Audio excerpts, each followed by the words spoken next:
Galit po si Rose sa kanyang ama na si Mang Rolando dahil nga sa pagmamalupit dito sa kanya at narinig na nga natin kanina ang panig at kwento ni Ate Rose at kung gaano nga kasama ang kanyang loob sa mga nagawa sa kanya ng kanyang ama. Pero ang sabi po ninyo, Mang Rolando, hindi po totoo na hinampas nyo siya ng tubo sa may tuhod at parang yung kanyang mukha po ay parang inginungod-ngud nyo sa pader. Paano ko sila mahampas ng tubo na wala sila rito, nandun sila sa Ilocos? Di pa nun. Bakit po sila nagpunta sa Ilocos? Eh sabi nila magtatrabaho daw sila roon. Gaano po katotoo na sa edad po na 16 ay pinasok nyo na po siya bilang kasambahay? Hindi po totoo yan na ipinapasok ko sila ng trabaho. So bakit po ninyo pinayagang pumunta ng Ilocos ang mga anak ninyo para magtrabaho? Kasi naano sila sa barkada. Paano po ninyo pinalaki ang inyong mga anak? Lalo na nung mga panahon na kayo po ay mag-isa na at wala na ang inyong asawa. Yun lang nga, pinag-aaral ko sila. Ayaw naman nila mag-aaral. Nung maliliit pa sila, talagang ginagampanan ko ang layunin bilang isang ama. Ngayon na, malaki na sila. Parang kinukontra ko ng mga bata mula nung namatay ang nanay nila. Parang pinagkakaisahan nila ako. Minsan, yun nga, napapainom ako, parang ayaw nila. Siguro naman ho, kahit sinong anak, abay hindi ho matutuwa kung ang kanilang ama ay umiinom, tapos pagka uminom, malalasing, tapos may mga sasabing hindi maganda, makakapanakit. Pero hindi naman perme yung... Ang alin po, hindi perme ang pag-inom o yung pananakit? Hindi perme ang pag-inom. Apo, okay. Ang pananakit, hindi ko sila sinasaktan.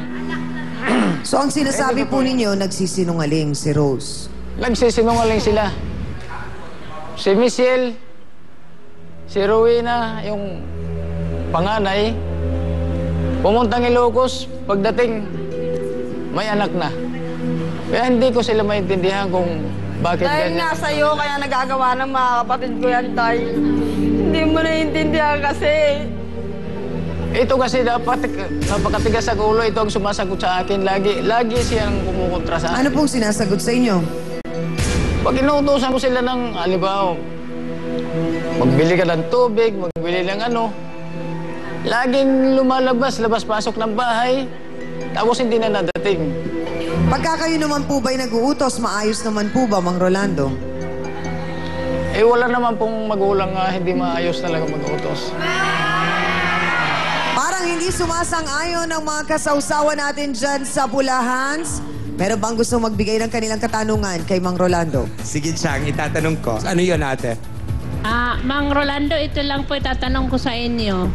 Nung bata pa po ba kayo, gano'n na ang naranasan niyo sa magulang niyo at ginagawa niyo ngayon sa mga anak niyo? Hindi ko sila sinasaktan. Baka po hindi nyo lang alam kasi nakainom po kayo. Nung maliit pa sila, eh siyempre, masasaktan ko sila. Nang walis. Hindi. Matitigas na bagay. Pero ngayon... Ano naman yon, ate? May sinasabi ka rin? Kaya nakapag-asawa na maaga yung isa niyang anak na si Michelle dahil sa kagagawa niya, nawawala na rin ng respeto sa kanya. Kasi naman sa kanya nakasama, sa asawa niya na lang. At sa asawa niya, mamahalin siya, hindi siya bubugbugin. Ay, hindi yun. Dahil wala silang... Yung anak, hindi niyo man lang naisip na magagawa nilang gayahin yung anak na ginagawa nila. Dahil wala silang respeto sa magulang. Dahil di po sa inyo magagawa, wala sila ng respeto.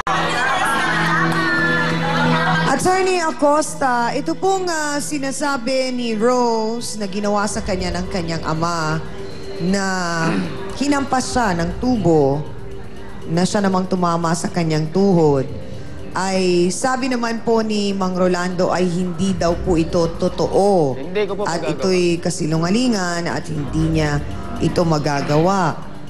Alam naman po natin kung ano ang sinasabi ng ating batas tungkol sa mga lalaki, ama o asawa na nananakit ng anak at asawa.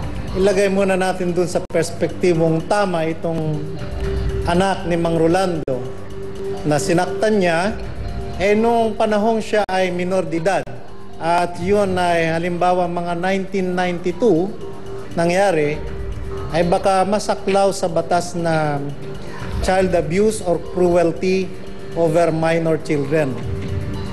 At kung nangyari naman ito noong 2004, ay papasok din dun sa anti-violence against women and their children. Ngayon, kung wala doon sa mga sitwasyon na yon, at kung halimbawa yung pananakit na yon ay nagresulta sa physical injuries at naging seryoso, yung tama niya, ang parusa po riyan ay mula 12 taon hanggang 20 years na pagkabilanggo. Pag naging seryoso or serious physical injuries ang nakamtang tama sa ating mga anak o maging ng ating mga magulang. Maraming salamat po, Attorney Hans. Naipaliwanag na ng mabuti ni Attorney kung ano ang pwedeng maging kaparusahan kung talagang mapapatunayang nananakit si Mang Rolando. Pero matapos nilang marinig ang kwento ng bawat panig, ano ba ang opinyon ng ating mga kasawsawan sa studio? Photo hands tayo. Taas ang mga placard na yan. Go!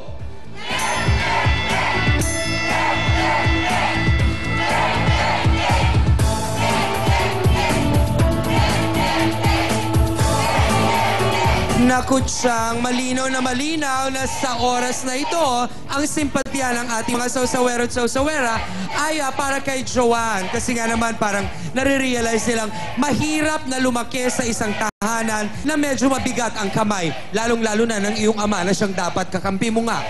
Maraming salamat sa ating mga sawsawero at sawsawera. Isa pang anak na babae ni Mang Rolando ang may hinanakit din po sa kanya at ayon naman din sa kanya ay pinasok siya ng kanyang ama bilang kasambahay din kahit labag sa kanyang kalooban. Alamin po natin ang kwento ni Rowena Abancia. Pasok!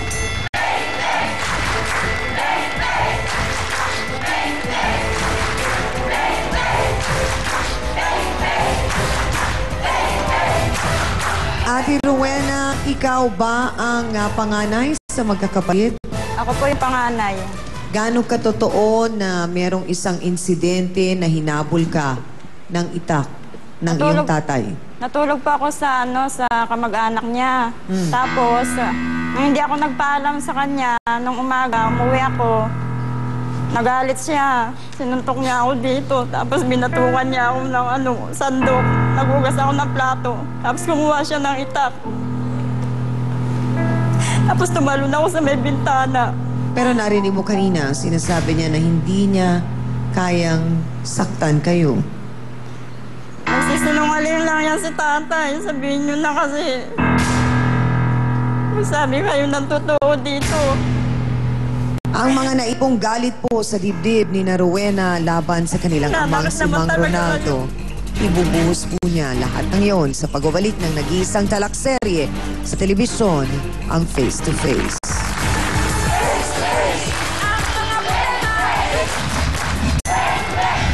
Miskarte pa ako ng pambili ng uling. Pagdating ko, sinabunutan niya ako, inuntog niya ako sa pader.